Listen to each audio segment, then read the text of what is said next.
Ever feel like the world's held together by, I don't know, duct tape and like Yeah. the sheer will of people we don't even know exist? Yeah, definitely.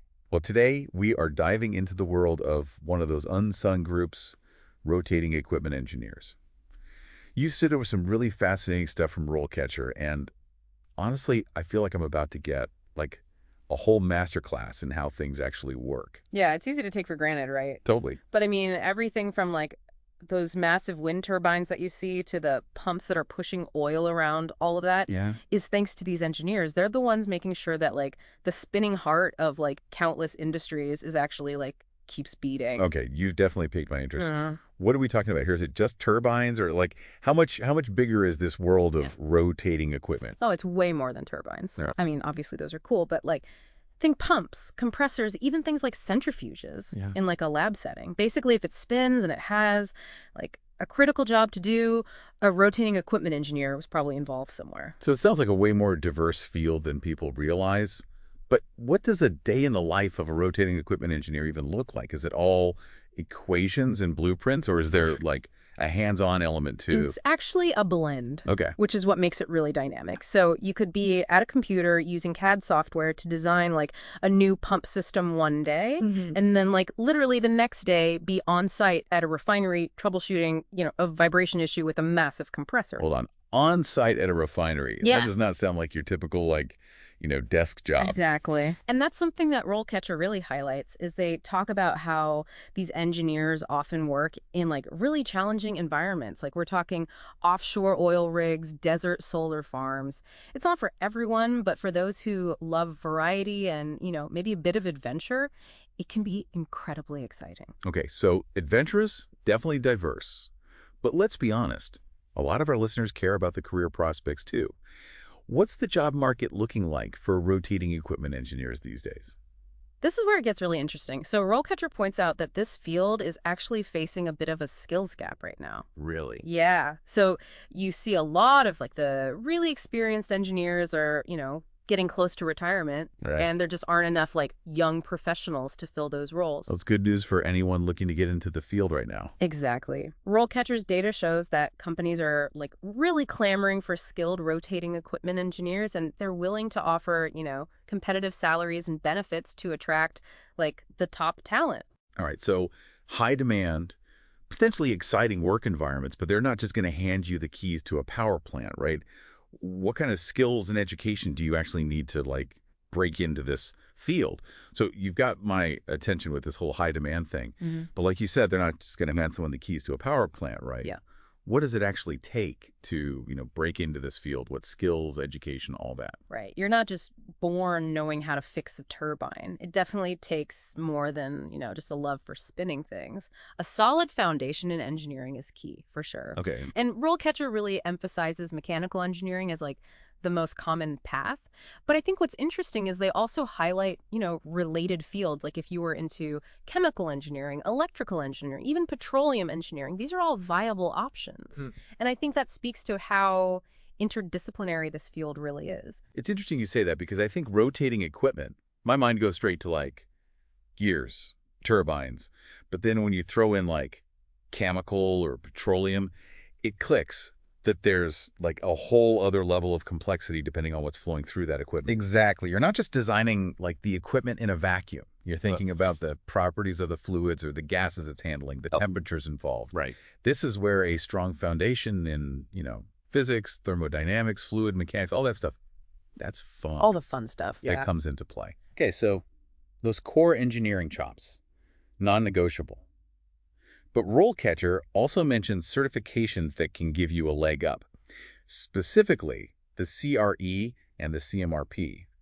First of all, what do those even stand for? And like, why are they such a big deal? Yeah, so it's almost like a signal to employers that you're not just like book smart, that you studied this stuff, but that you understand the specific challenges and best practices of working with rotating equipment. Okay. So the CRE, that's Certified Reliability Engineer. oh, okay. And that focuses a lot on minimizing downtime, right? So like maximizing the lifespan of the equipment, which is huge in industries where every minute that something's offline can mean like massive losses. Right, so it's about thinking strategically about keeping those turbines humming and those pumps pumping for as long as possible, basically. Yeah. And the CMRP.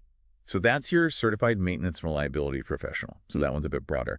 It covers maintenance strategies, risk assessment, even leadership skills. Okay. So this certification shows that you're not just like focused on fixing things when they break, but you're thinking ahead, trying to prevent problems before they even occur. So it's about being proactive, not just reactive. Mm. And I can see how that would be super valuable, especially with all the talk about predictive maintenance these days, using data to kind of anticipate issues before they happen. And that's a really good point. That's something that RoleCatcher stresses, is how technology is really changing this field. It's not enough to just understand like the nuts and bolts and mechanics anymore. You need to be comfortable with data analysis, simulation software, even things like AI. These all play a role in optimizing, how this equipment performs. So you need this interesting blend of like that old school engineering know-how, but then also this like cutting edge tech savviness. It's not your grandfather's engineering field anymore. Right. But for all this talk about, technical skills and certifications, is there any room for those soft skills that everyone's always going on about? 100%. Yeah. In fact, RoleCatcher really emphasizes that strong communication skills are absolutely essential in this field. Really? Why is that?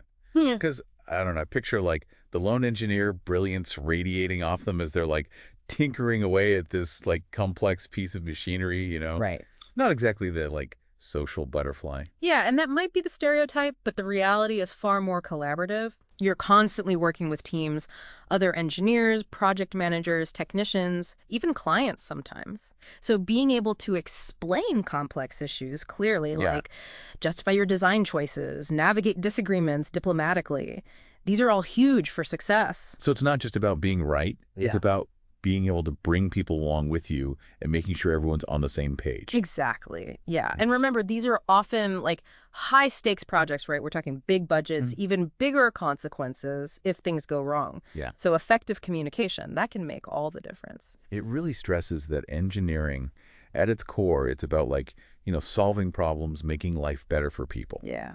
And that takes more than just being, the smartest person in the room, knowing all the technical stuff. It really takes that human element too. Yeah, absolutely. And that actually ties into like one of the career paths that RoleCatcher highlights is moving into project management. Okay. So as you get more experience in the field, those communication leadership skills, they become even more important. So you could start off, like we were saying, designing pumps and then end up actually leading a whole team of engineers on a major project. Exactly. That's a pretty cool, like, path. It is. And, that's just one option. RoleCatcher also talks about like, if you want to specialize, like become the expert in a particular type of equipment or a specific industry. Okay. So, for example, you could focus on, the whole renewable energy sector. Right. Work on wind turbines, tidal power generators. Now, that's a career path that, that speaks to me, I got to say. Yeah. Knowing that you're like helping build a more sustainable future, Yeah. but also still getting to like geek out on these massive like, machines. Totally. That's so cool. Yeah, it's a powerful combination. And it speaks to like the broader impact this field has, right? Whether it's optimizing energy production, making sure critical infrastructure keeps running, even like, coming up with totally new technologies that change what's possible. Rotating equipment engineers, they have their hands in like all of it. They're kind of shaping the world in a way. They really are, yeah. Okay, so we've talked about the skills, the education, these potential career paths. But for someone listening and they're thinking, oh, okay, this does sound awesome, but like, where do I even start? What advice would you give them? I'd say first and foremost, be curious. Like really embrace that. Okay. Because the world of rotating equipment is huge and it's constantly changing. So read industry publications, go to some webinars, like maybe even just reach out to some people who are already in the field, see if they'll do like an informational interview with you. Yeah, it's like the classic advice, right? Network, network, network. Right, exactly. But it's true. Sometimes the best insights come from like actually talking to people who are doing the thing, 100%, yeah.